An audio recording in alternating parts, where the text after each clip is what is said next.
And housing private limited ರವರ ವತಿಯಿಂದ ಅಭಿವೃದ್ಧಿ ಹೊಂದಿರುವ ಬಡಾವಣೆಯಲ್ಲಿ ಸೈಟ್ ನಿಮ್ಮದಾಗಿಸಿಕೊಳ್ಳುವ ಸುವರ್ಣ ಅವಕಾಶ. ಚಿಕ್ಕಬಳ್ಳಾಪುರ ಜಿಲ್ಲೆಯ ಚಿಂತಾಮಣಿ ನಗರಕ್ಕೆ ಹೊಂದಿಕೊಂಡಿರುವ ಎಪಿಎಂಸಿ ಮಾರುಕಟ್ಟೆಯಿಂದ ಊಲವಾಡಿ ರಸ್ತೆಯ ಶೌರ್ಯ ಶಾಲೆಯ ಪಕ್ಕದಲ್ಲಿ ಕೇಂದ್ರೀಕೃತಗೊಂಡಿದ್ದು ಡಿಸಿ ಕನ್ವೆನ್ಷನ್ ಹಾಗೂ ನಗರ ಮತ್ತು ಗ್ರಾಮಾಂತರ ಯೋಜನೆ ಇಲಾಖೆಯಿಂದ ಅನುಮೋದಿತಗೊಂಡಿದ್ದು ಪ್ರತಿ ನಿವೇಶನವು ಈ ಖಾತೆ ಹೊಂದಿರುತ್ತದೆ. ನಮ್ಮಲ್ಲಿ 40-50, 40-60, 30-50, 30-40 ಅಳತೆಗಳು ಹೊಂದಿರುತ್ತದೆ. ಅಲಂಕಾರಿಕ ಗಿಡಗಳು ಉಳ್ಳ ಸೈಟುಗಳ ಮಾರಾಟ ಆರಂಭವಾಗಿದ್ದು ಈಗಲೇ ಸೈಟ್ ಖರೀದಿಸಿ ಮಾಡಲು ಸಂಪರ್ಕಿಸಿ. ಜಗದೀಶ್ ಮೊಬೈಲ್ ಸಂಖ್ಯೆ 9842219259. ಮಂಜು ಹೂಳವಾಡಿ 9164448762. ಶ್ರೀನಿವಾಸ 9448. ಅಚ್ಚು ಹಸಿರಿನಿಂದ ತುಂಬಿರುವ 100 ಎಕರೆ ಪ್ರದೇಶದ ದಟ್ಟವಾದ ಅರಣ್ಯ ಪ್ರದೇಶದಲ್ಲಿ ಜಾಲಾರಿ ಮರಗಳಿಂದ ತುಂಬಿರುವ ಬೆಟ್ಟದ ತಪ್ಪಲಿನ ಪ್ರಕೃತಿಯ ಮಡಿಲಲ್ಲಿ ಸುಮಾರು 22 ವರ್ಷಗಳ ಹಿಂದೆಯೇ ಒಂದು ಚಿಕ್ಕದಾದ ಗಂಗಮ್ಮ ದೇವಿ ದೇವಾಲಯವನ್ನು ನಿರ್ಮಾಣ ಮಾಡಲಾಗಿದ್ದು, ಈ ದೇವಾಲಯಕ್ಕೆ ಹರಕೆಗಳನ್ನು ಹೊತ್ತು ದೇವಾಲಯಕ್ಕೆ ಬರುವ ಭಕ್ತಾದಿಗಳಿಗೆ ಎಲ್ಲ ರೀತಿಯಲ್ಲೂ ಒಳ್ಳೆಯದಾಗುತ್ತಿದೆ. ಈ ದೇವಾಲಯದಲ್ಲಿ ಪ್ರತಿ ಮಂಗಳವಾರ ಹಾಗೂ ಭಾನುವಾರದಂದು ವಿಶೇಷ ಪೂಜಾ ಕಾರ್ಯಕ್ರಮಗಳು ನಡೆಯುತ್ತವೆ. ವಿಶೇಷವಾಗಿ ಹೊಸ ವರ್ಷದ ಮೊದಲ ದಿನ ಜನವರಿ 1ರಂದು ವಿಶೇಷ ಪೂಜಾ ಕಾರ್ಯಕ್ರಮ ಹಾಗೂ ಗಂಗಮ್ಮ ದೇವಿ ಜಾತ್ರಾ ಮಹೋತ್ಸವ ನಡೆಯಲಿದೆ. ಈ ಜಾತ್ರಾ ಮಹೋತ್ಸವಕ್ಕೆ ಸಾಗರೋಪಾದಿಯಲ್ಲಿ ಭಕ್ತಾದಿಗಳು ಆಗಮಿಸಿ ದೇವರ ಕೃಪೆಗೆ ಪಾತ್ರರಾಗುತ್ತಾರೆ. ಇಷ್ಟಕ್ಕೂ ಆ ಯರ್ರಕೊಂಡ ಗಂಗಮ್ಮ ದೇವಿ ದೇವಾಲಯ ಇರುವುದು ಎಲ್ಲಿ ಅಂತೀರಾ? ನೀವೇ ನೋಡಿ ಈ ವರದಿಯನ್ನು.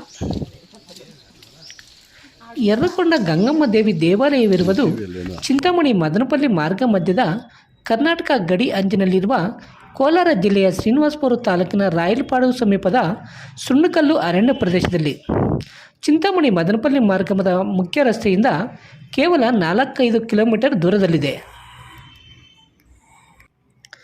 ಸುಮಾರು 23 ವರ್ಷಗಳ ಹಿಂದೆ 2001ರಲ್ಲಿ ದೇವಾಲಯವನ್ನು ನಿರ್ಮಾಣ ಮಾಡಲಾಗಿದ್ದು, ದೇವಾಲಯ ಕಟ್ಟಿದಂಥ ವೇಳೆ ಜನರು ಆ ಬೆಟ್ಟಕ್ಕೆ ಹೋಗಿ ಬರಲು ಸಹ ಭಯಪಡುವ ಪರಿಸ್ಥಿತಿ ಇತ್ತು.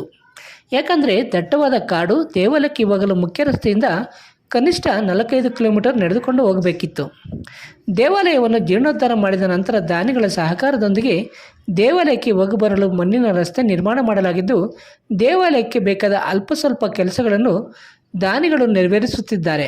ಕಳೆದ ಕೆಲವು ವರ್ಷಗಳಿಂದ ಬಹಳಷ್ಟು ಭಕ್ತಾದಿಗಳು ದೇವಸ್ಥಾನಕ್ಕೆ ಭೇಟಿ ನೀಡಿ ಪೂಜೆ ಸಲ್ಲಿಸಿ ತಮ್ಮ ಇಷ್ಟಾರ್ಥಗಳು ಈಡೇರಿಸುವಂತೆ ದೇವಿಯನ್ನು ಬೇಡಿಕೊಳ್ಳುತ್ತಾರೆ. ದೇವಿಯನ್ನು ಬೇಡಿಕೊಂಡು ಬೇಡಿಕೆಗಳು ಈಡೇರಿದ ನಂತರ ಹೆಚ್ಚಿನ ಸಂಖ್ಯೆಯಲ್ಲಿ ಭಕ್ತಾದಿಗಳು ಆಗಮಿಸಿ ಪೂಜೆ ಸಲ್ಲಿಸುತ್ತಾರೆ. ಆದರೆ ದೇವಾಲಯಕ್ಕೆ ಮೂಲಭೂತ ಸೌಕರ್ಯಗಳ ಕೊರತೆ ಇದ್ದು, ಜನಪ್ರತಿನಿಧಿಗಳು ಹಾಗೂ ಭಕ್ತಾದಿಗಳು ಮೂಲಭೂತ ಸೌಕರ್ಯಗಳನ್ನು ಕಲ್ಪಿಸಿಕೊಟ್ಟರೆ ಅನುಕೂಲವಾಗುತ್ತದೆ ಎಂದು ಧರ್ಮದರ್ಶಿ ಹನುಮಂತರೆಡ್ಡಿರವರು ಮನವಿ ಮಾಡಿದ್ದಾರೆ. ಮುಖ್ಯವಾಗಿ ದೇವಾಲಯಕ್ಕೆ ವ್ಯವಸ್ಥಿತವಾದ ರಸ್ತೆ ಅವಶ್ಯಕತೆ, ಶೌಚಾಲಯ ನಿರ್ಮಾಣ, ಕೊಳವೆ ಬಾವಿ ಹಾಗೂ ತಂಗುದಾಣಗಳನ್ನು ನಿರ್ಮಾಣ ಮಾಡಿಕೊಟ್ಟರೆ ನಿತ್ಯವೂ ಪೂಜೆಗಳು ನಡೆಯಲು ಅನುಕೂಲವಾಗುತ್ತದೆ. ಅರಣ್ಯ ಆಗಿರುವ ಕಾರಣದಿಂದ ಮಳೆ ಬಿದ್ದಂಥ ಸಂದರ್ಭದಲ್ಲಿ ಅಥವಾ ದೇವಾಲಯಕ್ಕೆ ಬಂದ ಭಕ್ತಾದಿಗಳು ಹೆಚ್ಚಿನ ಸಂಖ್ಯೆಯಲ್ಲಿ ಇಲ್ಲಿಯೇ ಅಡಿಗೆ ತಯಾರು ಮಾಡಿ ಸೇವನೆ ಮಾಡುತ್ತಾರೆ. ಭಕ್ತಾದಿಗಳ ಸುರಕ್ಷತೆ ಹಿತದೃಷ್ಟಿಯಿಂದ ಶ್ರೀನಿವಾಸಪುರ ತಾಲೂಕಿನ ಶಾಸಕರುಗಳು ಹಾಗೂ ರಾಯಲಪಾಡು ಗ್ರಾಮ ಪಂಚಾಯತಿ ಸಿಬ್ಬಂದಿ ಹಾಗೂ ದಾನಿಗಳು ಮೂಲಭೂತ ಸೌಕರ್ಯಗಳನ್ನು ಕಲ್ಪಿಸಿಕೊಡುವಂತೆ ಧರ್ಮದರ್ಶಿ ಹನುಮಂತರೆಡ್ಡಿರವರು ಮನವಿ ಮಾಡಿದ್ದಾರೆ. 2024ರ ಜನವರಿ 1ರಂದು ಶ್ರೀ ಯರ್ರಕೊಂಡ ಗಿರಿಧಾಮ ಕ್ಷೇತ್ರದಲ್ಲಿ ವಿಶೇಷವಾಗಿ ಪೂಜೆಗಳನ್ನು ನೆರವೇರಲಿದ್ದು, ಪ್ರತಿ ವರ್ಷವೂ ಸಾವಿರಾರು ಸಂಖ್ಯೆಯಲ್ಲಿ ಭಕ್ತಾದಿಗಳು ಬರುತ್ತಾರೆ. ಎಲ್ಲ ಭಕ್ತಾದಿಗಳಿಗೂ ತೀರ್ಥ ಪ್ರಸಾದ ವಿನಿಯೋಗವನ್ನು ಸಹ ಆಯೋಜಿಸಲಾಗುತ್ತದೆ. ಅದೇ ನಿಟ್ಟಿನಲ್ಲಿ ಈ ವರ್ಷವೂ ಸಹ ಹೆಚ್ಚಿನ ಸಂಖ್ಯೆಯಲ್ಲಿ ಭಕ್ತಾದಿಗಳು ಬಂದು ದೇವರ ಆಶೀರ್ವಾದವನ್ನು ಪಡೆದು ತೀರ್ಥ ಪ್ರಸಾದವನ್ನು ಸ್ವೀಕಾರ ಮಾಡುವಂತೆ ಆಂಜನೇಯರೆಡ್ಡಿರವರು ಮನವಿ ಮಾಡಿದ್ದಾರೆ. ಮೊದಲಿಗೆ ನನ್ನ ಹೆಸರು ಹನುಮಂತರೆಡ್ಡಿ ಅಂತಂದು, ಸ್ಕೂಲ್ ಮಾಸ್ಟ್ರು, ರಿಟೈರ್ಡ್ ಆಗಿದ್ದೀನಿ. ಸುಮಾರು 9 ವರ್ಷಗಳಾಗಿದೆ. ನಾನು ಮರೆಮಾಕಲಲ್ಲಿ ಸ್ವಂತ ಊರು. ಅಲ್ಲಿ ಸ್ಕೂಲ್ನಲ್ಲಿ ಮಾಸ್ಟರ್ ಆಗಿರುವಾಗ ಅಲ್ಲಿ ಭುವನೇಶ್ವರಿ ಮಹಾಲಕ್ಷ್ಮಿ ಮಹಾಗಣಪತಿ ದೇವಾಲಯವನ್ನು ಕಟ್ಟಿಸಿ ಅಲ್ಲಿ 101 ಉಚಿತ ವಿವಾಹಗಳನ್ನು ಮಾಡಿಕೊಟ್ಟಿದ್ವಿ 2000 ಇಸ್ವಿಯಲ್ಲಿ. ನಂತರ ಅಲ್ಲಿ ಮಲಿಕೊಂಡಿರುವಾಗ ಜ್ಯೋತಿ ಮುಖಾಂತರವಾಗಿ ನನಗೆ ಈ ಅರಣ್ಯದಲ್ಲಿ ಗೋಚರವಾಯಿತು. ನಂತರ ಅದೇ ಸಮಯದಲ್ಲಿ ಮಧ್ಯರಾತ್ರಿ ಆಗಿರುತ್ತೆ. ಇಲ್ಲಿಗೆ ಬಂದಾಗ ಒಂದು ಶಿಲೆಯ ರೂಪದಲ್ಲಿ ಕಾಣಿಸ್ತು.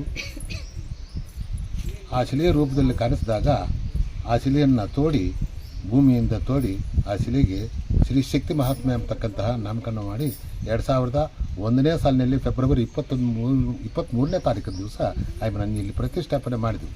ಅಂದಿನಿಂದ ಈಚೆಗೆ ಪ್ರತಿ ವರ್ಷ ಜನವರಿ 1ನೇ ತಾರೀಕಿನ ದಿವಸ ಅಮೋಘವಾಗಿ ಈ ಸನ್ನಿಧಾನಕ್ಕೆ ಸುಮಾರು ಚಿಕ್ಕಬಳ್ಳಾಪುರ ಮತ್ತು ಕೋಲಾರ ಜಿಲ್ಲೆಯಲ್ಲಿರ್ತಕ್ಕಂತಹ ಭಕ್ತಾದಿಗಳೆಲ್ಲರೂ ಕೂಡ ಇಲ್ಲಿಗೆ ಆದಿವಾರ, ಮಂಗಳವಾರ ದಿನದಂದು ಬರ್ತಾ ಇದ್ದಾರೆ. ನಂತರ ಇಲ್ಲಿ ವಿಶೇಷವಾಗಿ ಪ್ರತಿ ವಾರ ಆದಿವಾರ, ಮಂಗಳವಾರ ಇರುತ್ತದೆ. ನಂತರ ಅದಕ್ಕೆ ಮೊದಲು ಇಲ್ಲಿ ದಾರಿ ಇಲ್ಲ, ಏನೂ ಇಲ್ಲ, ಪೂಜೆ ಇಲ್ಲ, ಏನೂ ಇಲ್ಲ. ಅದನ್ನು ಈಚೆಗೆ ನನಗೆ ಅಭಿವೃದ್ಧಿ ಮಾಡಿ ಇವಾಗ 2023ನೇ ಅಂದರೆ 22 ವರ್ಷಗಳಾಯಿತು ಇಲ್ಲಿ ಪ್ರತಿಷ್ಠಾಪನೆ ಆಗಿ.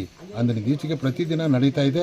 ಅದೇ ಪ್ರಕಾರ ಇನ್ನು ಬರ್ತಕ್ಕಂಥ ದಿನ ಇವಾಗ 2023 ಮತ್ತು 24ನೇ ಸಾಲಿಗೆ, ಅಂದರೆ 2024ನೇ ಸಾಲಿಗೆ ಅದ್ಧೂರಿಯಾಗಿ ಜಾತ್ರೆ ನಡೀಬೇಕು ಅಂತಕ್ಕಂತಹ ಅಭಿಲಾಷೆ ನಮಗೂ ಇದೆ. ನಂತರ ಇಲ್ಲಿಗೆ ಬರ್ತಕ್ಕಂತಹ ಜನಸ್ತೋಮವು ಕೂಡ ಹೆಚ್ಚು ಬರಬೇಕು ಅಂತಂದು, ಹಾಗೂ ಅವರಲ್ಲಿ ಇರ್ತಕ್ಕಂತಹ ಕಷ್ಟ ಕಾರ್ಪಣ್ಯಗಳು ನಿವಾರಣೆ ಆಗಬೇಕು ಅಂತಕ್ಕಂಥದ್ದು ಪ್ರಾರ್ಥನೆಯನ್ನು ಆಮೇನಲ್ಲಿ ಯಾವಾಗಲೂ ಕೂಡ ಪ್ರಾರ್ಥನೆ ಮಾಡ್ಕೊತೀನಿ. ನಂತರ ಇಲ್ಲಿಗೆ ಈ ತಾಲೂಕಿನಲ್ಲಿರ್ತಕ್ಕಂತಹ 3 ಜನ ಶಾಸಕರು, ಒಬ್ಬ MLC, 2 MLAವನ್ನು ಕೂಡ ಅದಲು ಬದಲಾಗಿದ್ದೂ ಕೂಡ ಈ ಸನ್ನಿಧಾನದಲ್ಲಿ ಹೆಚ್ಚು ಪ್ರಾಧಾನ್ಯತೆ ಕೊಳ್ಳಲಿಲ್ಲ ಅನ್ನುವುದು ಒಂದು ವಿಷಾದನೀಯವಾದ ಸಂಗತಿ. ಇಲ್ಲಿ ಕೋಲಾರ ಜಿಲ್ಲೆಯಲ್ಲಿ ಅದ್ಭುತವಾಗಿರ್ತಕ್ಕಂಥ ಸನ್ನಿವೇಶ ನ್ಯಾಚುರಲ್ ಆಗಿ ಕಾಣಿಸ್ತಕ್ಕಂಥದ್ದು ಅಂತಂದರೆ ಈ ಸ್ಥಾನ ಯರಕೊಂಡ ಗಿರಿಧಾಮ ಕ್ಷೇತ್ರದಲ್ಲಿರ್ತಕ್ಕಂತಹ ಜಾಲಾರಿ ವೃಕ್ಷ ಸಂಪನ್ಮೂಲ ಕೇಂದ್ರ. ಇದು ಈ ಸಂಪನ್ಮೂಲ ಕೇಂದ್ರವನ್ನು ಟೂರಿಸಂ ಇಕೋ ಟೂರಿಸಂ ಪ್ಲೇಸನ್ನಾಗಿ ಮಾಡಬೇಕಂತಕ್ಕಂಥ ಅಭಿಲಾಷೆ ಉಂಟು. ಆದರೆ ಜನನಾಯಕರು ಇದಕ್ಕೆ ಬೆಂಬಲವನ್ನು ನೀಡುತ್ತಿಲ್ಲ ಅನ್ನುವುದು ಒಂದು ವಿಷಾದನೀಯ.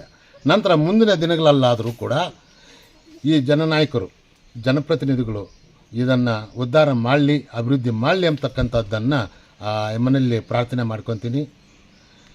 ಇಂದಿನಿಂದ ಪ್ರತಿದಿನವೂ ಕೂಡ ಬಾಳ್ದಿದ್ದನ್ನು ಕೂಡ ಭಕ್ತರು ಪ್ರತಿ ಭಾನುವಾರ, ಮಂಗಳವಾರ ಇಲ್ಲಿಗೆ ಬರ್ತಾ ಇದ್ದಾರೆ.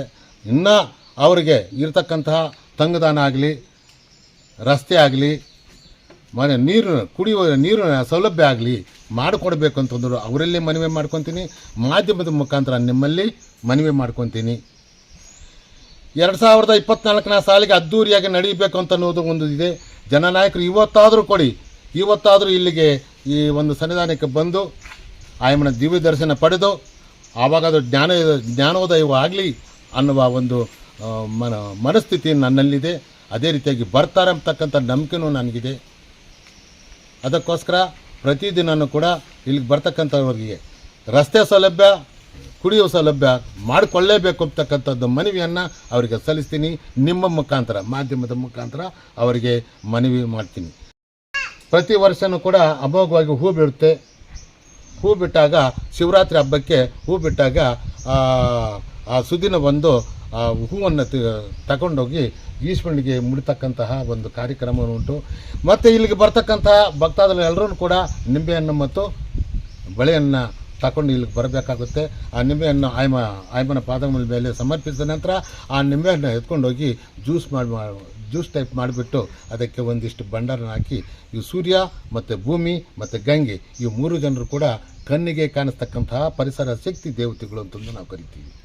ನಿದ್ದೆ ಎದ್ದ ತಕ್ಷಣ ಗಂಗೆಯನ್ನು ನೋಡಬೇಕು, ಹೆಜ್ಜೆ ಇಡಬೇಕಂದ್ರೆ ಭೂದೇವಿಯನ್ನು ನೋಡಬೇಕು, ಸಮೃದ್ಧಿಯಾಗಿರಬೇಕಂದ್ರೆ ಸೂರ್ಯ ಬೇಕು. ಅದಕ್ಕೋಸ್ಕರ 3 ಜನರುಗಳನ್ನ ಪ್ರಾರ್ಥನೆ ಮಾಡಿಕೊಂಡು ಆ ಜ್ಯೂಸ್ ಟೈಪ್ ಮಾಡಿರ್ತಕ್ಕಂಥ ತೀರ್ಥವನ್ನು ಮನೆಯವರೆಲ್ಲ ಕುಟುಂಬದವರೆಲ್ಲ ಕೂಡ ಒಂದೊತ್ತು 1 ಲೋಟದಷ್ಟು ಕುಡಿದಾಗ ಅವರಿಗೆ ಆತ್ಮಸ್ಥೈರ್ಯ, ಮಾನಸಿಕ ಸುಧಾರಿಸ್ತಕ್ಕಂಥದ್ದು ಈ ಒಂದು ಇಲ್ಲಿರ್ತಕ್ಕಂತಹ ಒಂದು ಮಾಹಿತಿಯಾಗಿರುತ್ತದೆ. ನಂತರ ಅದೇ ರೀತಿಯಾಗಿ ಆಲದ ಮರ ಇದೆ. ಆಲದ ಮರದ ಚರಿತ್ರೆ ಜಾಸ್ತಿ ಇದೆ. ಮತ್ತು ಇನ್ನೊಂದು ಆ ಬೆಟ್ಟದ ಮೇಲೆ ನೀರು ಬರ್ತಾ ಇರ್ತಕ್ಕಂಥದ್ದು ವಿಶೇಷವಾಗಿರುತ್ತದೆ. ಈ ಒಂದು ಸ್ಕೂಲ್ ಕಾಲೇಜ್ ಮಕ್ಕಳೆಲ್ಲರೂ ಕೂಡ ನೋಡ್ತಕ್ಕಂತಹ ಒಂದು ವಿಶಿಷ್ಟವಾಗಿರ್ತಕ್ಕಂತಹ ಒಂದು ಗಿರಿಧಾಮ ಕ್ಷೇತ್ರವಾಗಿರುತ್ತದೆ. ಅದೇ ರೀತಿಯಾಗಿ 2000 ಇಸ್ವಿನಲ್ಲಿ ಎಜುಕೇಷನ್ ಡಿಪಾರ್ಟ್ಮೆಂಟ್ನವರು ಜಿಲ್ಲಾ ದರ್ಶನ ಅಂತಕ್ಕಂಥ ಪುಸ್ತಕಕ್ಕೆ ಈ ಯರಗೋಂಡಿ ಗಿರಿಧಾಮ ಕ್ಷೇತ್ರವನ್ನು ಆ್ಯಡ್ ಮಾಡಿದ್ದಾರೆ. ಇವಾಗ ಸ್ಕೂಲ್ ಕಾಲೇಜಿನಲ್ಲಿ ಲೈಬ್ರರಿಗೂ ಸಹ ಸೇರಿಸಿದ್ದೀವಿ. ನಂತರ ಈ ಒಂದು ಸಾಂಸ್ಕೃತಿಕವಾಗಿ ಧಾರ್ಮಿಕವಾಗಿ ನಡೀತಾ ಇರ್ತಕ್ಕಂಥ ಕಾರ್ಯಕ್ರಮವು ನನಗೆ ಸುಮಾರು 24 ವರ್ಷದಿಂದ ಮರೆಮಾಕ್ಲಹಳ್ಳಿ ಶಾಲೆಯಲ್ಲಿ ಮುಖ್ಯ ಶಿಕ್ಷಕನಾಗಿರುವಾಗ ಅಲ್ಲಿಂದ ಈಚೆಗೆ ನಡ್ಕೊಂಡು ಬರ್ತಾನೆ ಇದೆ. ಇದೇ ರೀತಿಯಾಗಿ ನಡ್ಕೊಂಡು ಹೋಗಲಿ ಅಂತಕ್ಕಂಥದ್ದನ್ನು ಆಯಮ್ಮನಲ್ಲಿ ಪ್ರಾರ್ಥನೆ ಮಾಡ್ಕೊತೀನಿ. ಇಷ್ಟು ನನ್ನ ಸಂಕ್ಷಿಪ್ತ ಚರಿತ್ರೆಯನ್ನು ನಿಮಗೆ ತಿಳಿಸಿದ್ದೀನಿ. ನೀವು ಈ ಒಂದು ಸನ್ನಿಧಾನಕ್ಕೆ ರಸ್ತೆ ಮತ್ತು ಮೂಲ ಸೌಲಭ್ಯಗಳು ಏನಿದೆಯೋ ಅದನ್ನು ಮಾಡಿಕೊಡಬೇಕು. ಇವಾಗ ಪ್ರೆಸೆಂಟ್ ಇರ್ತಕ್ಕಂತಹ ಹಾಲಿ ಶಾಸಕರಾಗಿರ್ತಕ್ಕಂಥ GK ವೆಂಕಟೇಶ್ವರರೆಡ್ಡಿಯವರು ಕೂಡ ಗಮನ ಹರಿಸಿ ಈ ಕಾರ್ಯಕ್ರಮವನ್ನು ಯಶಸ್ವಿಗೊಳಿಸುವುದಕ್ಕೆ ಜನರು ಇನ್ನೂ ಹೆಚ್ಚು ಬರ್ತಕ್ಕಂಥ ಮೂಲ ಸೌಲಭ್ಯಗಳನ್ನು ಮಾಡಿಕೊಡಬೇಕು. ನಂತರ ಇನ್ನಿತರ ಜನನಾಯಕರು ನಮ್ಮ ಮಾಜಿ ಸ್ಪೀಕರ್ ಆಗಿರ್ತಕ್ಕಂಥ ರಮೇಶ್ ಕುಮಾರ್ ಕೂಡ ಈ ಸನ್ನಿಧಾನಕ್ಕೆ 1 ಸತಿ ಅಥವಾ 2 ಸತಿ ಬಂದಿದ್ದರು. ಅವರು ಗಮನ ಹರಿಸಬೇಕು. ಇನ್ನು ಮುಂದಿನ ದಿನಗಳಲ್ಲಾದರೂ ಈ ಕೆಲಸ ಮಾಡಿ ನಮ್ಮ ಕೋಲಾರ ಜಿಲ್ಲೆ ಮತ್ತು ಚಿಕ್ಕಬಳ್ಳಾಪುರ ಜಿಲ್ಲೆಯಲ್ಲಿ ಪ್ರವಾಸ ತಾಣ ಆಗಬೇಕಂತಕ್ಕಂಥ ಒಂದು ಶಬ್ದವನ್ನು ನೀವು ಮಾಡಬೇಕು.